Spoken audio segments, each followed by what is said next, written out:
Hello, all you happy innovators out there. How you doing? You hanging in there? Gonna finish that discussion today about fame. I'm gonna wrap it up. The conclusion, finally, of this discussion. But don't worry. After this is over, I got plenty more for you. There's no shortage of material here. I hope you don't mind if I drink my coffee while I talk to you. Today's going to be a little informal, I think. I kind of like that. And I'm just going to talk to you today. Just a little bit of talking. I hope you don't mind. And I think I'm going to share a story with you, because what would a SnowFlake 33 be if I didn't share a story? At least one story, right? So here you go. And it's a true story. And it's a good story that I forgot about until recently, but it involves my brother Dave, my big brother, my oldest brother. He had a friend of his. Okay, this is probably when I was about, I would probably say I was about maybe 10 or 12 years old. Okay, and by that time I had been drumming for probably about 5 years, and basically what happened was my oldest brother Dave, had a friend of his that was in a band. And his friend's name was Dallas, okay? And he played guitar and sang in a country band, okay? And this country band was doing a gig at a campground, okay? And my brother Dave asked me if I wanted to go because he knew I was like a drummer and I liked music, and he was like, he wanted to include me, for this event, So I went, and what's really cool is, they were playing like cover songs, country cover songs, stuff that I didn't really like, but my brother Dave, being, as cool as he is, he had mentioned to his friend Dallas that I played drums. And I was actually, for a little kid, I was doing okay, So, mid-set, halfway through the evening, Dallas comes up to me and he says, "Hey, would you want to sit down and drum on one of our songs?" And like, for me, this is like a dream come true, And as far as I know, I think it was my first public performance as a drummer. Okay, so what's funny about it is, okay, I'm kind of, I guess, a little proud of this, okay? We did a couple of Led Zeppelin songs, and I think we did Rock and Roll, and we did Black Dog, I think. And I was just a little kid, okay?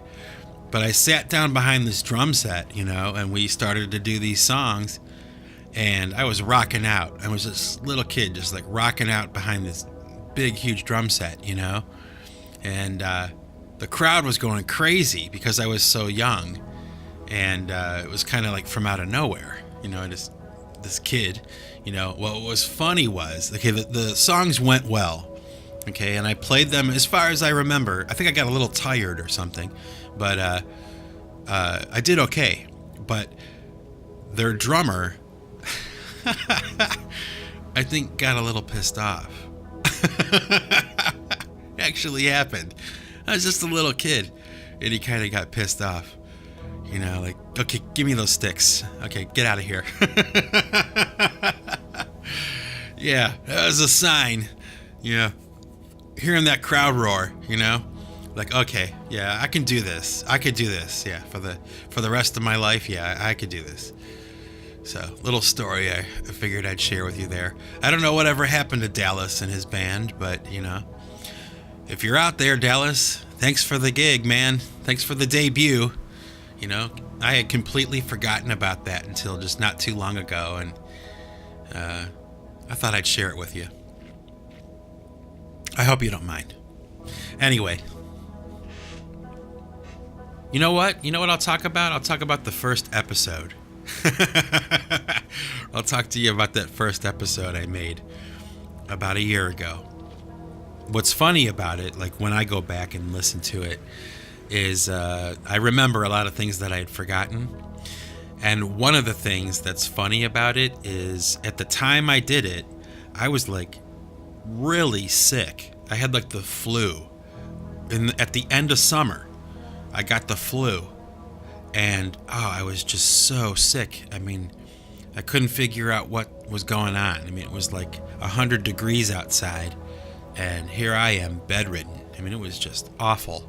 But I knew that I wanted to start doing some kind of talking bit, you know.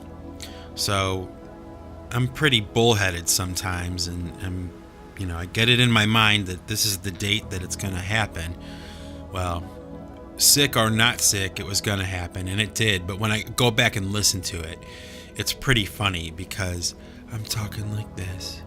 This is Mike Bostwick from Pipe Choir Records. And you can hear in my voice that I'm sick, but it's like this totally like barely alive voice, like talking, you know. It makes me laugh whenever I hear it. I think it's come a long way, and I'm glad for that. So I don't know if it's necessarily better, but it's come a long way. You know, and when I first started doing the Snowflakes, everything was kind of like scripted.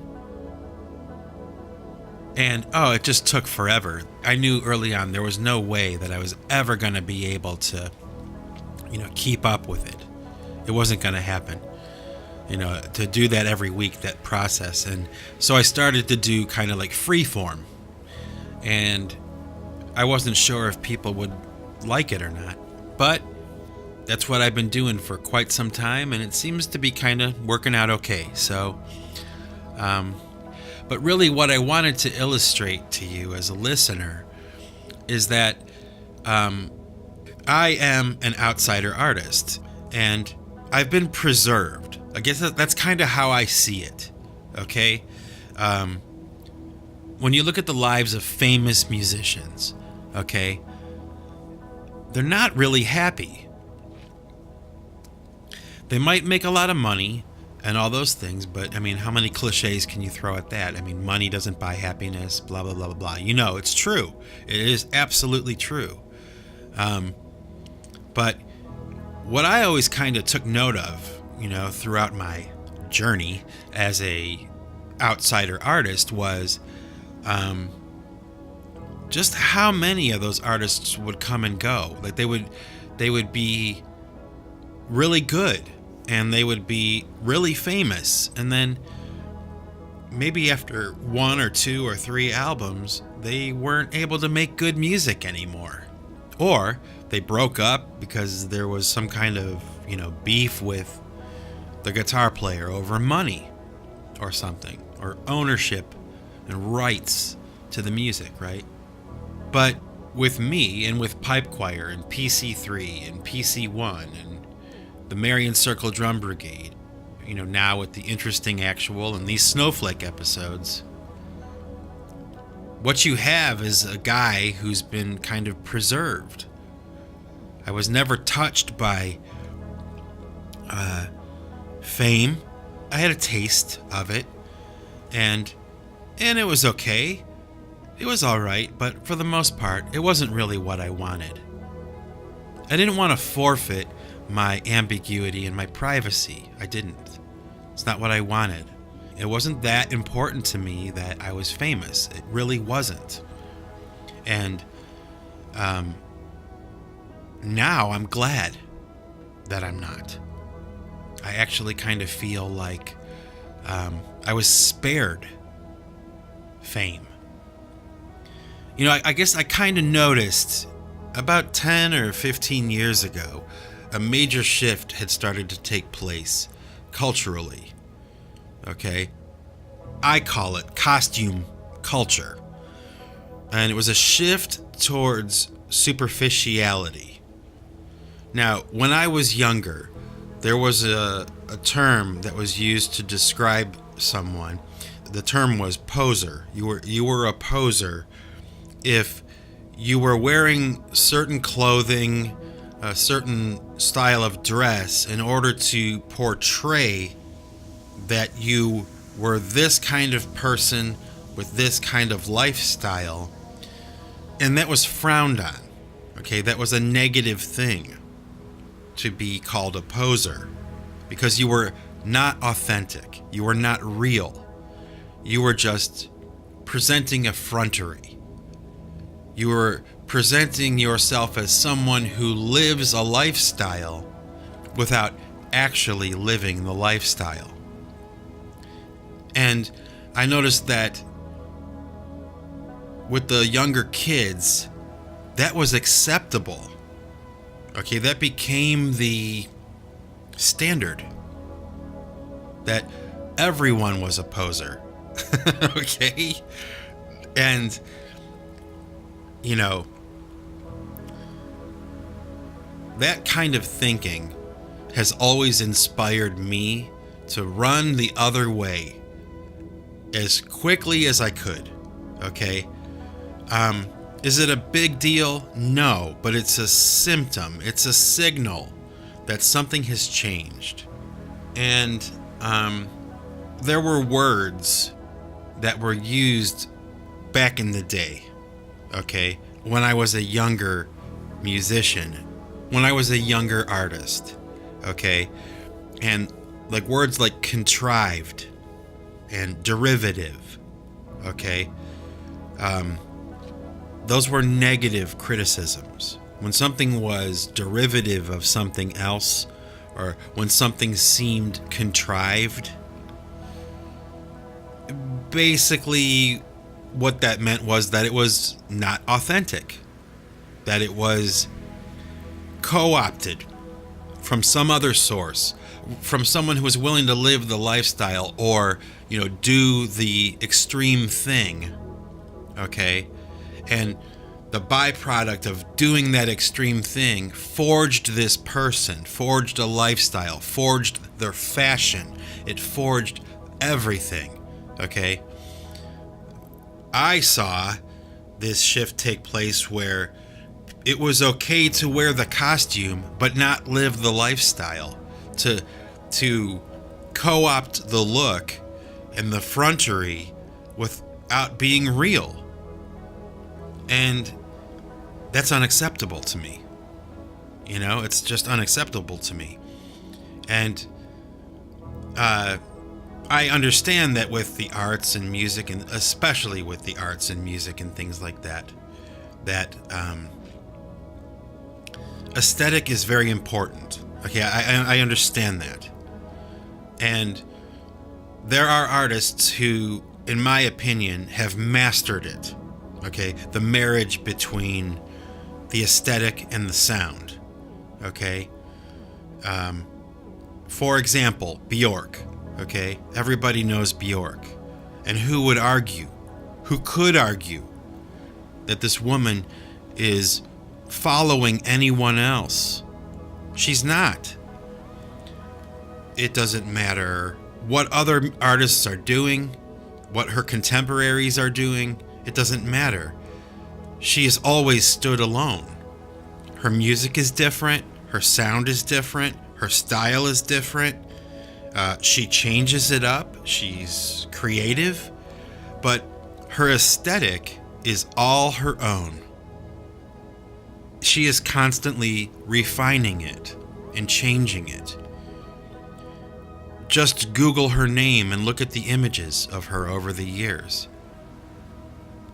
So she's an example to me of how it can be done right. So my argument is not against the aesthetic outright. It's about the superficiality of it, the nature of it. That's where I have a problem.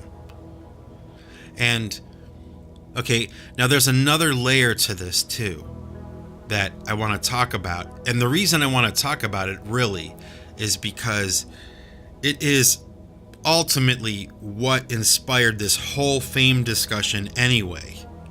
Okay, now I became aware maybe about a year or two ago that people on like YouTube and Spotify and SoundCloud, all of the different platforms, were buying their engagement. And by that, what I mean is they were buying their likes, they were buying their subscribers, they were buying their views, okay? They were buying their engagement from an audience that was fake. They were faking it because they wanted to be famous. Because the desire for fame had become so insatiable and so inflated, okay? And so accessible if you had the right amount of money, okay?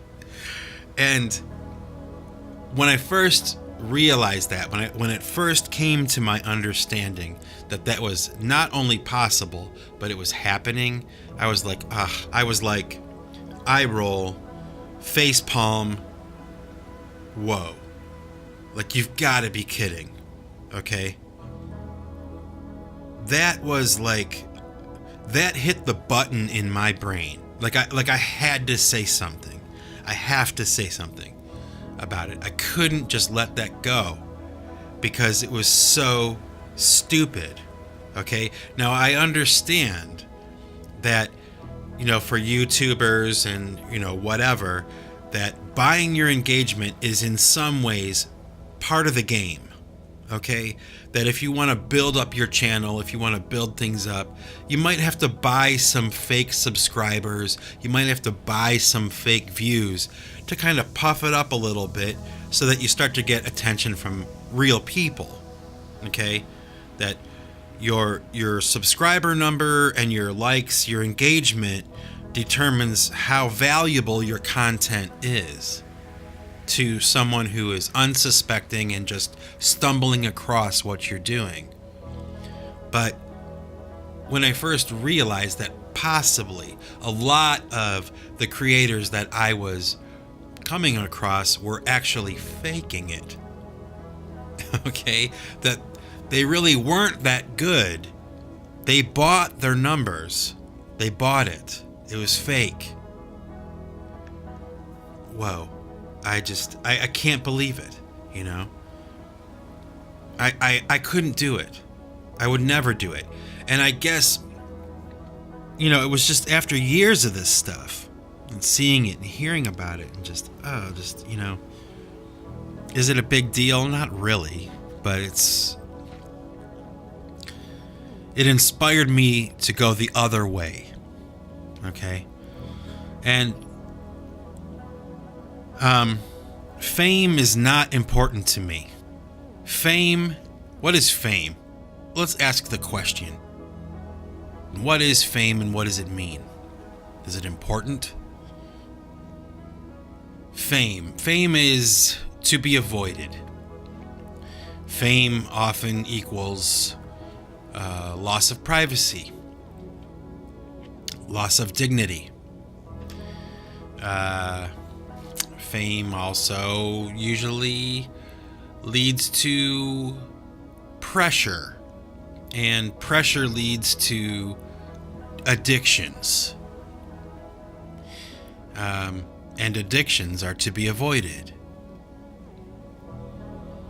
Fortunately for me, my life never went in that direction. Never did. I had my bouts of drinking and partying and stuff like that, but it was never a problem for me. I never had to go to treatment. A lot of my friends did, though. A lot of my friends did over the years. And I was spared that too. Yeah. Another thing that I would want to talk about too is that whole idea of, like what I mentioned in the first or second episode of this fame thing, when I was talking about that group of people I was brushing up against.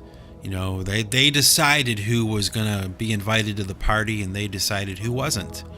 And let me tell you, I wasn't going to be allowed. I was going to be an outsider artist. I was not going to be on the inside. And I certainly knew at that time that there would be many things about the music industry, certain aspects of success or levels of success that I would never really be able to participate in or enjoy. Okay? But what I can honestly say, having done this now for so long, is that for the guys I knew who did play ball, they didn't get any further than I did. They certainly did not. Your success as an individual, as an artist, as a writer, as a filmmaker, whatever you're choosing to do with your life, anything, your level of success is determined by you and what you're doing and why you're doing it. So if you are willing to put in the hours, if you're willing to put in the work, if you're dedicated, it makes all the difference. The world is what we make of it. This is Mike Bostwick signing off for Pipe Choir Records. And remember, folks, if you want to keep what you've got to give it away. Take it easy.